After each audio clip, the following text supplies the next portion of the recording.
Welcome back. I don't know what to do. I want to ask my boyfriend to marry me, but I need advice. We've been dating for 5 years.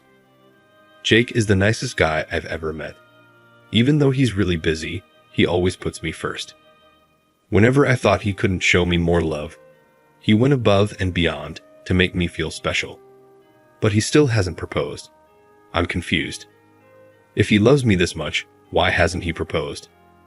My friends, who didn't feel as loved as I did, were getting married, and I was left waiting. I was running out of time, but one Friday, he picked me up as usual, looking cheerful and excited. I thought that day would be when he proposed, but to my disappointment, he told me that his younger brother had set a wedding date for the next month. I felt awful because it seemed like Jake didn't see me as someone he wanted to marry. He was financially stable and had his own place. What more did he need? His excitement was because he was going to be the best man and give a speech on that day. I couldn't conceal my disappointment, so I called my best friend Sami, but she didn't answer. Feeling down, I called my aunt for comfort. She liked Jake, but thought he wasn't ready for marriage, suggesting I consider other options. I blame her for the advice that led to my actions with Alan. I meet Alan outside the venue of Jake's brother's wedding. I had to step out because I couldn't bear the applause and sweet talk for the newlyweds, especially witnessing Jake happily teasing the bride and groom. I realized that if I stayed there, I might go talk to him. I didn't notice Alan right away because I was still upset. Then someone came up to me and asked if I wasn't a fan of weddings. The question surprised me, and I laughed. I looked at him with curiosity. He was well-dressed and good-looking. He introduced himself, and I did the same. He told me he thought I was too beautiful to wear a frown, and I blushed. He said he thought I was too beautiful to have a frown on my face, and I blushed. We continued talking, and I found myself captivated by him. We swapped contact information, and then I went back inside. I can't say if it was because of his wonderfully expressed compliments or because I was upset with Jake. But I caught myself thinking about Alan. So when my aunt asked about the wedding, I ended up telling her about Alan instead. She was excited and suggested that I keep in touch with him. I asked her what would happen with Jake, and she said it didn't matter if neither of them knew about each other. I told my best friend about it, and she laughed, saying I was close to getting married, but still interested in someone else. I asked her where the ring on my finger was. In the following days, Alan and I chatted on the phone. He was charming, and I found myself really liking him. We see each other 2 times in a week. It was simple to plan because Jake was really busy with work and didn't have much time for me. Instead, he sent bouquets of flowers. When Alan said he wanted a real relationship and was thinking about settling down soon, I felt so excited that it felt like my insides were going to burst. It was as if our stars aligned. The day he officially asked me to be his girlfriend was the first time we got close physically. Later, I cried because I felt guilty. I had never cheated on Jake before, but I didn't want to be single forever. I called my aunt and poured out my heart to her. She suggested that I wait until I was certain Alan was about to propose before breaking up with Jake. So, I kept going in my relationship with Alan, even though it felt both good and wrong. The guilt made me stay away from Jake, even when he wanted to see me. I knew that if I got too close to him, I would crumble and confess everything to him. Eventually, he became persistent about seeing me and asked why I was avoiding him. I didn't have a real reason, so I told him it was because my pedicure services were taking up my time. He looked at me with a knowing expression, like he could understand everything about me. I got scared and called my aunt afterward. After Jake left, she told me to be careful. A few days later, Sami called me to let me know that Jake wanted to propose to me and make it a surprise. Jake wasn't sure how to do it, so he asked for Sami's assistance. I felt thankful that she informed me because I realized I needed to break up with Alan before moving forward with this new chapter. I was too afraid to tell him in person, so I sent him a message instead. I thought he might call, so I blocked his number. I went to stay with my aunt just in case he tried to find me at my apartment. Luckily, my roommates didn't know where my aunt lived, so they couldn't tell anyone. On the day Jake proposed, I was incredibly happy, and I almost accidentally revealed that Sami had told me about the surprise. It was just the two of us during the proposal, and it was incredibly beautiful. My 2-carat diamond ring, a gift from Jake, is definitely a keeper.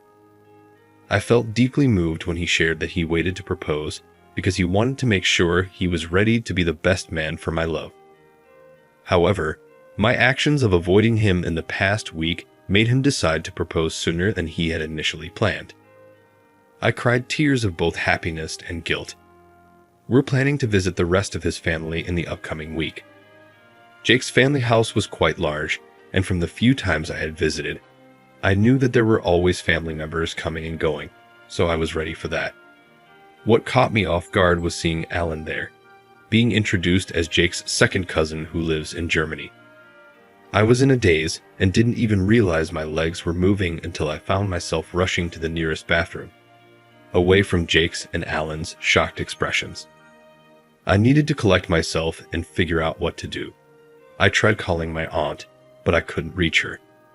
So, I called Sami and had to begin explaining everything from the moment I met Alan because she was only aware of our first encounter. Sami expressed disappointment that I hadn't told her earlier, but she urged me to stay composed. She hoped Alan wouldn't say anything right away, so I could leave Jake's house and head straight to her place. That way, we could figure out how to handle the situation and reassure Alan. I agreed with Sami's advice and ended the call. I went outside to talk to Jake and let him know I was feeling nauseous and needed to go home. However, Jake was standing by the door, about to head to the bathroom. He just stared at me as if I was a stranger. I called his name, but he turned away. I hurried after him, but I didn't want to cause a scene, so I kept walking, trying to process his sudden change in demeanor. I took a moment to compose myself and then looked around for Alan. When I couldn't find him, I continued searching for Jake, but he was nowhere to be found. I was puzzled by his behavior. I wondered if Alan had said something to him. I'd always thought men weren't usually so talkative about personal matters. Could he have heard what I told Sami? I realized my mistake in confiding in Sami while I was at Jake's home. I felt an urgent need to find out if Alan had revealed anything to Jake. Update. Yesterday evening, I went to Jake's house because I had been trying to call him, and he hadn't been picking up. I spoke to his doorman, who informed me that he hadn't returned from work yet. Worried, I rushed to his workplace to catch him before he left, but I couldn't find him there either. I called my aunt to update her because I had already told her what had happened earlier. She advised me to call Alan and ensure he would cooperate, even if it meant offering him closure one last time. I thought it was a good suggestion, so I dialed Alan's number.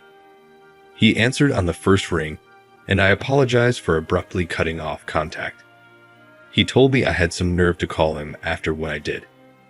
He asked me never to call again and cut the call.